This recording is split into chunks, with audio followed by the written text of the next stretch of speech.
ça, c'est que les amuse-gueules et on a tout un repas à faire. Sale bâtard!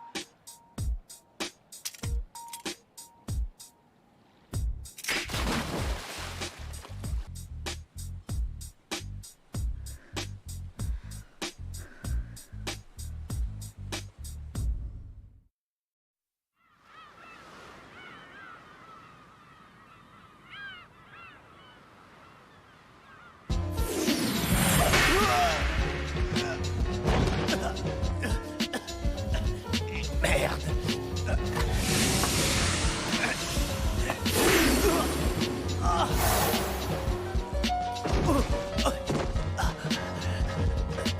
Maintenant, mon petit gars, tu vas voir un peu ce que ça fait d'être humilié perpétuellement.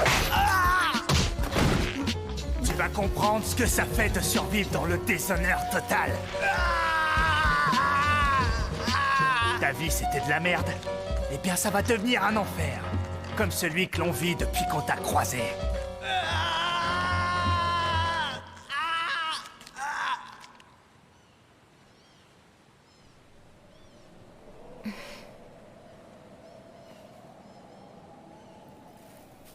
C'est qui? Pardon. Excusez-moi, Kasumi Seizo. C'est vous? Non, tu te trompes. Ah, Et puis ici, c'est pas vraiment un endroit pour les jeunes filles dans ton genre. Il faut que tu repartes. mais... Je suis venue exprès pour voir quelqu'un. J'ai traversé tout le pays. Et j'ai pas fait ce trajet pour rien, j'espère. Serait-il possible que ce soit toi? Hein? Attends-moi ici une minute, tu veux?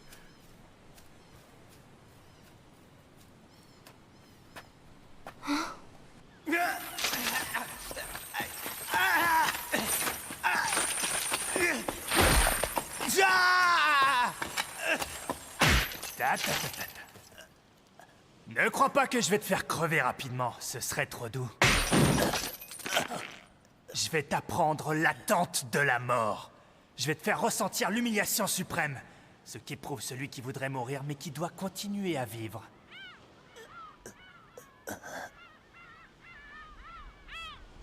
Me fais pas marrer. Quoi? Je vais pas faire un concours, mais tu sais, t'as pas le monopole de l'humiliation. J'ai connu bien pire que ça sur cette putain de planète, mon con. Tu pleurniches comme une fillette. Ouin, ouin, je vais t'humilier comme je l'ai été. Mais pauvre con, la loi est simple. Si tu sors ton sabre, c'est tuer ou être tué, c'est tout. Si t'es pas préparé à ça, viens pas te plaindre et laisse tomber tout de suite!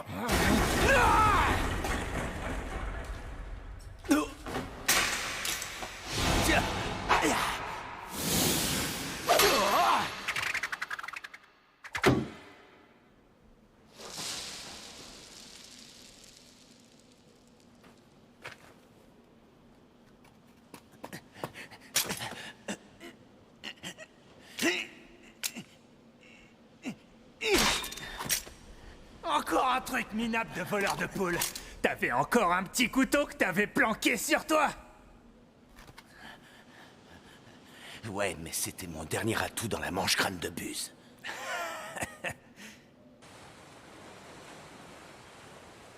J'ai entendu une voix dehors.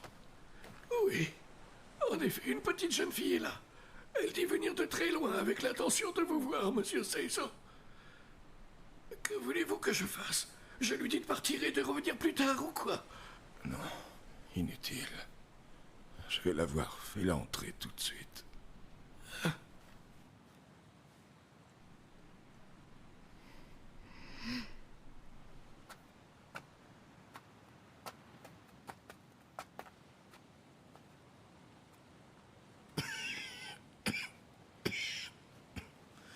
Je suis désolé, mais il va falloir pardonner mon état. À qui ai-je l'honneur? Je vous prie de m'excuser, mais je suis dans l'incapacité de vous voir, alors... Depuis que je suis toute petite, j'ai été élevée par maman. Nous étions seuls, elle et moi. Car mon père était mort à ma naissance. En tout cas, c'est ce qu'on m'avait raconté. Mais c'était faux.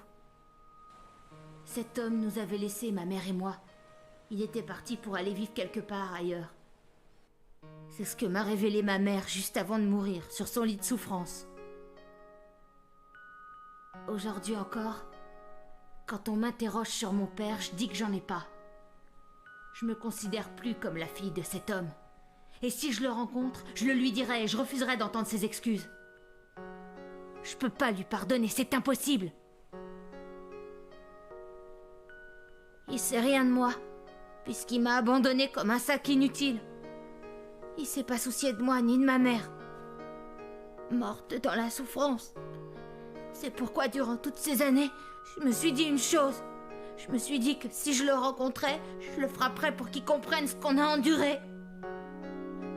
Mais aujourd'hui, ça n'en vaut plus la peine. Dites-moi ce que je peux bien faire à quelqu'un dans un état pareil.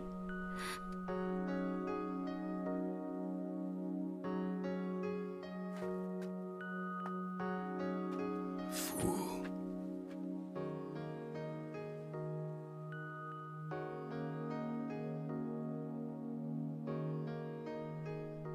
Il y a peu de chances qu'on se revoie un jour.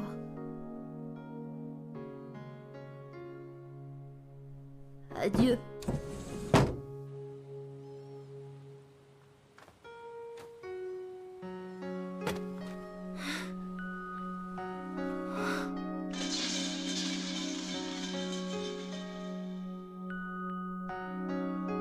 Dieu, je t'en prie, je t'en supplie. Fais que je rencontre un jour mon papa. Fais au moins que je puisse le voir rien qu'une fois.